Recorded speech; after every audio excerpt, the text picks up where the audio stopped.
Dal bidal hamya shamungo gdaljak ongai sangrang salo Kolkatani simi romjakha tongmung sitra tongnai Saikat Talapatra aboni yagulono bono dorbar nogo talangjakha bini sako mamla khlaijangmani bisingo kaisa mamlano naikoljangnai hangkor dorbar nogo tei kubuni mamla rok hunke kotor dorbar nogo naikoljangnai asalo aswak shek mungoi khorakse borok Saikat Talapatrani mungoi mamla rimani yagulo salchini ni bagoi bono rimano tonina ni bagoi dorbar no kotoro talangjakha bono salchini ni bagoi rimano tonina ni bagoi gosi murikha dorbarno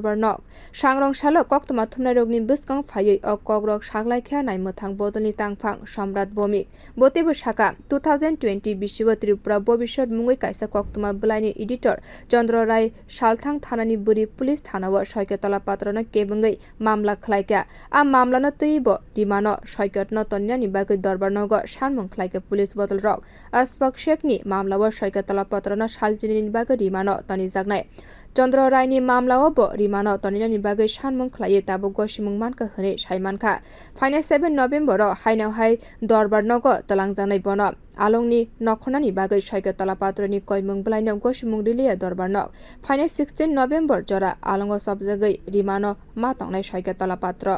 আজকে 2রা November 2023 independent যে news চ্যানেলটা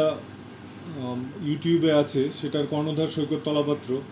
ওনাকে police arrest করেছিল গত 6ই October 2023 তাকে আজকে মোট 6টা মামলায় কোর্টে প্রডিউস করা হয় এর মধ্যে দুটো মামলা ছিল সেশনস কোর্টে শ্রী সুভাষিস শর্মা রায়ের কোর্টে এবং 4টে মামলা ছিল চিফ জুডিশিয়াল ম্যাজিস্ট্রেট শ্রী সৈকত দাসের কোর্টে এর মধ্যে সেশনস কোর্টে যেই দুটো মামলা ছিল প্রথম মামলাটা হচ্ছে আমাদের ত্রিপুরার মহারাজা যাকে আমরা বলি শ্রী প্রদ্যোৎ কিশোর মানিক্য বাহাদুর বা দেববর্মন যাকে আমরা বুবাগ্রাও বলি তো উনি মামলাটা যেটা করেছিলেন অন্যান্য আইপিসির ধারার সঙ্গে schedule caste schedule tribe atrocities অ্যাক্টে সেই মামলাটা নেওয়া হয়েছিল কারণ সৈকত অত্যন্ত জঘন্য ভাষায় কুৎসিত ভাষায় কদর্য ভাষায় মহারাজকে গালিগালাজ করেছিল এবং পুরো ট্রাইবাল কমিউনিটিকেই গালিগালাজ করেছিল তো সেই মামলাটাতে ও জামিনের জন্য প্রেয়ার করেছিল ওর জামিনের আর্জি খারিজ হয়ে গেছে এবং শ্রী সৈকত তলাপাত্রকে আগামী 16ই নভেম্বর পর্যন্ত জেল কাস্টাডিতে পাঠানো হয়েছে সৈকত তলাপাত্রের পক্ষে সায়ন দে নামে কলকাতা থেকে একজন অ্যাডভোকেট এসেছিলেন আজকে উনি এপিআর করেছেন এবং উনিও জামিনের প্রেয়ার করেছেন তো কোর্ট জামিনের আর্জি খারিজ করে জেল হাজতে পাঠিয়েছে এছাড়া আমাদের মহিলা কমিশনের যে চেয়ারপারসন শ্রীমতী ঝর্ণা দেববর্মন উনার মামলাটাও সেশনস কোর্টে শ্রী সুভাষিস শর্মারের আদালতে উঠেছিল সেই মামলাটাতেও জামিনের আর্জি খারিজ হয়ে গেছে সৈকত তলাপাত্রের এবং 16 তারিখ পর্যন্ত 16 নভেম্বর পর্যন্ত জেল হাজতে থাকার অর্ডার হয়েছে এছাড়া আরেকটা যেটা মামলা আশফাক শেখের মামলা উনি একটা মামলা করেছিলেন ওয়েস্ট আগরতলা পিএসে সৈকত তলাপাত্রের এগেনস্টে সেই মামলাতে পুলিশ সৈকত তলাপাত্রের 14 দিনের পুলিশ কাস্টাডি চেয়েছিল তো মাননীয় চিফ জুডিশিয়াল ম্যাজিস্ট্রেট শ্রী সৈকত দাস উনি 14 দিন পুলিশ কাস্টাডি দেননি উনি 6 দিনের পুলিশ কাস্টাডি দিয়েছেন তো আগামী 7ই নভেম্বর সৈকত তলাপাত্রকে আবার কোর্টে প্রডিউস করা হবে এছাড়া হেডলাইন্স ত্রিপুরার কর্ণধারের স্ত্রী শ্রীমতী চন্দ্রা রয় উনি একটা মামলা করেছিলেন সৈকত তলাপাত্রের এগেনস্টে সেই মামলাতে ক্রাইম ব্রাঞ্চের তরফ থেকে ওনার পুলিশ কাস্টাডি চাওয়া হয়েছিল সৈকত তলাপাত্রের তো যেহেতু একটা মামলাতে পুলিশ কাস্টাডি গ্রান্ট করা হয়েছে সেই জন্য মাননীয় চিফ জুডিশিয়াল ম্যাজিস্ট্রেট প্রেয়ারটা রিজার্ভ রেখেছেন পুলিশের প্রেয়ারটা এবং সেটা আগামী 7ই নভেম্বর সেটা শুনানি হবে এছাড়া শ্রীমতী অন্তরা চৌধুরীর একটা মামলা আছে সৈকত তলাপাত্রের এগেনস্টে সবগুলোই অলমোস্ট অভিযোগের নেচার হচ্ছে ওইরকম প্রথম স্ক্যান্ডালাস নিউজ করা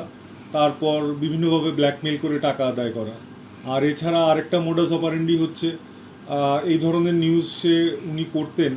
যেগুলোতে হিট হতো প্রচুর এবং হিট হলে পরে আপনারা জানেন সোশ্যাল মিডিয়াতে হিট হলে পরে সেটা একটা আর্নিংয়ের মিডিয়াম তো সেই আর্নিংয়ের সেভাবেও একটা বেআইনি আর্নিং হতো সৈকত তলাপাত্রের তো এই সমস্ত অ্যাঙ্গেল থেকে পুলিশ ইনভেস্টিগেট করছে তো শ্রীমতী অন্তরা চৌধুরীর মামলাতে মানি ট্রেইল অলরেডি পাওয়া গেছে অন্তরা চৌধুরীর নামে প্রথম কুৎসিত নিউজ করে তারপর ওনাকে ব্ল্যাকমেল করে ওনার কাছ থেকে টাকা আদায় করা হয়েছে তো সেই মামলাতেও সৈকত তলাপাত্রের জামিনের আর্জি খারিজ হয়ে গেছে এবং আগামী 16 নভেম্বর পর্যন্ত ওকে জেল হাজতে রাখার অর্ডার দেওয়া হয়েছে এছাড়া আমাদের প্রাক্তন আইজি শ্রী অরিন্দম নাথ, উনার যে কেসটা, উনিও একটা কেস করেছেন সৈকতের নামে, কারণ উনার নামে উনি স্ক্যান্ডালাস নিউজ ব্রডকাস্ট করেছিলেন। তো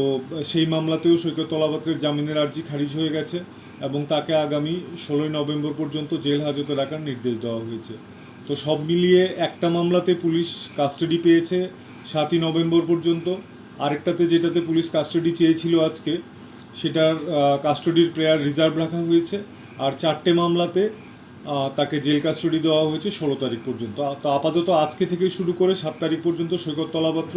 পুলিশ হেফাজতেই থাকবেন ওয়েস্ট আগরতলা পিএসি। बुबाग्रा प्रदीप किशोर देबरमा बिनि मुंगै मामला खलाइमानि वा सैकत तलापात्रनि बखाक दैखे कलकातानि सायनदे मुंगै खरकसा केरंमो थांनाय दरबारनग कयमुंरिखा महिला कमिशननि चेयारपारसन जरा देबरमानि मामलायावबो आलंग तंगनाय सैकत तलापात्र आशक साल बुइनि बागै हामिया कक सामानि बागै ताबुक अमा हाइके जोंजाल कलायनो नागा सैकत तलापात्र। Bureau report ककखरां।